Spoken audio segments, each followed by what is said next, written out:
everyone, so moving on to video number 2 now. So something else I've been doing with my life lately, I don't know if I've talked about this properly in a video before, but I've become incredibly obsessed recently, I don't know where this obsession has come from, with collecting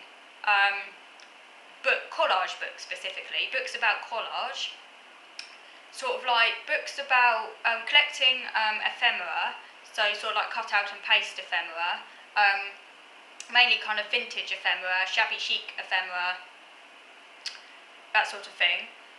Secret garden ephemera, cottagecore ephemera, things to cut out and paste, books about collage, sort of art, kind of creative type books. I don't know what's going on here, but I've become incredibly obsessed with it lately, which is a funny development. My interest sometimes takes surprising turns. So that's kind of where my interests have been heading lately, and I've just been collecting loads of arty stuff, like crayons and stationery and stickers and things like that. As I'm sure you're aware, for those of you who are watching who are autistic, it's kind of often very common for autistic people to develop very intense obsessional interests, and that's part of autism, which plays a very, very big part in my life, and has done all the way through my life. Is that I get very, very, very, very, very, very, very, very, very, very, very, very, very, very interested in particular things, to the exclusion of other things, where it takes up a considerable amount of attention and a considerable amount of, like a preoccupation, where I get fixated. This has been a case all my life. It's positive because it keeps me sane. I call it autism's healing mechanism, because if I didn't have it, I would go mad. It keeps me sane, it keeps me rooted, despite the fact that other things in my life are very hard and very stressful and very difficult. The obsessional interests do keep me sane, even though the obsessional interests themselves can be anxiety-provoking and actually stressful, but it's a positive stress, it's a positive anxiety, because it does ultimately keep me sane, stops me getting down, gives my life meaning and purpose, even though it is anxiety-provoking as well. And lately, as I say, I've got very, very interested in collage, and I've been collecting stuff, but I haven't, up until today, started to use it, because I'm extremely perfectionistic. I'm extremely perfectionist.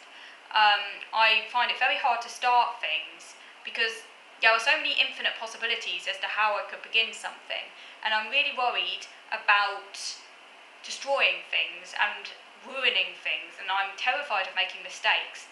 And also, of course, before you've begun something, you've got all these possibilities open to you, but as soon as you started something, some of those possibilities are then closed. And I have this kind of worry. I'm a completist, and I just like to collect and collect and collect until eventually I'll be like, okay, I'll start now. But it does take a very long time, and I have to kind of push through the anxiety. But I decided to create a kind of, a collage, a kind of like, and also a sort of creative journal. That's something else I'm really interested in, because I journal anyway. I love collecting. I've done this all my life, really. I just like collecting. And I keep journals anyway, diaries, writing, and that's been my main mode of kind of keeping track of things, is through writing, and I've been doing that for years. I mean, ever since I've had a kid, I've got diaries going back years, I've got a whole stash of diaries, in great detail, some of them. But I thought I wanted to take journaling in a different direction and explore different ways of journaling, because you could journal in all sorts of ways. So I've been getting lots of books about more creative journaling, where you can use like pictures as a mode of expression, and because it's like eye candy, and because at the moment I'm particularly obsessed with collecting ephemera, pictures to cut out and paste, but ephemera connected to kind of vintage stuff primarily. And I remember, how much when I was a kid I used to enjoy this sort of stuff, and I used to love cutting things out and sticking things down. But as I got older, for some reason I just kind of like forgot all about it, and later I was like, oh yeah, scrapbooking, I used to really enjoy that, it was really fun. So I went and got all these stickers and things from the works and other stuff, and it's kind of, and I feel like I'm developing or getting back in contact with something I really enjoy, and it's kind of like a hobby, like I've found a new hobby, which is really cool. So today I did finally break through, and I did this. I'm really pleased with it. I'll show you.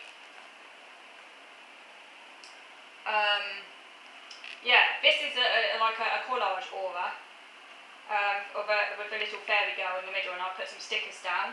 And then on the other page, that came from one of the vintage ephemera books I got. I think it's on like a farmhouse ephemera and sort of vintage stuff, like very cottagecore. And I've got a few stickers there.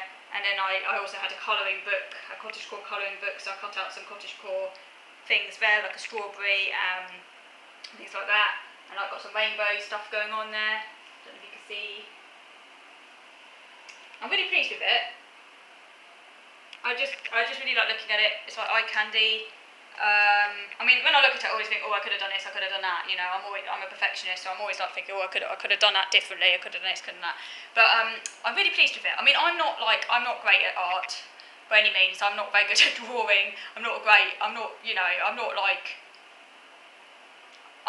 top notch. You know, I'm not like great at art, but I enjoy it, and that's the most important thing. You don't have to be great at art to enjoy it. You don't have to be, you know, you have to get past that, because art is open to everyone, you know, creativity is open to everyone. It's very important. Everyone should be able to be creative, and the most important thing is that you enjoy it, you enjoy the process. It doesn't matter what other people say. It's not like you're displaying it for the gallery, you're just doing it for you, just for your own fun, you know. And I think it's kind of important to kind of turn off that inner critic, to kind of think, look, you're not doing this for anyone but yourself. The most important thing is that you enjoy it. There's no such thing as a right way or a wrong way. Even if, like, after you stuff things down and think, oh, I could have done that differently, that's all part of the process, and then you can always go and do it again and like change things around to do it differently next time. So you don't have to it's very important to kind of try and turn off that inner critic. I find that really difficult because, like I say, I'm a perfectionist, and I'm always thinking, oh, why did I do that? Oh, I could have done this differently, and you know. Like, I'm still looking at it now and thinking, maybe I put too much glitter on it, because I got some glitter glues. I hadn't used glitter glue since I was for a very long time, so I kind of went a bit wild with it, and I was like, I was thinking maybe I could have been a little bit more, maybe it would have looked better if I hadn't like gone right round with glitter like that. Maybe, but you know, does it matter? Because I enjoy doing it, so, and I like looking at it, so, and it's not bad for a first attempt, and I could do more, so, and I'm only doing it for myself.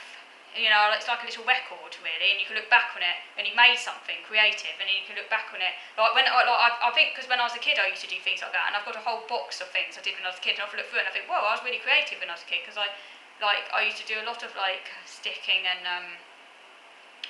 things like that, and just fun stuff. And I look back on it, and I like looking back on it, because it like makes you feel happy to look back on these things that you've done, and I sort of feel, well, I should do that again, and then like, later on you might look back on it, and it's like a kind of, you've done something that you always have, like a little keepsake, you know. So it's quite nice, you know, to sort of do things like that, I feel, you know, and to kind of just enjoy the process. And I spent about an hour or so this morning. It might have taken longer because I did quite a lot of cutting, because I cut out loads of magazines to make the aura.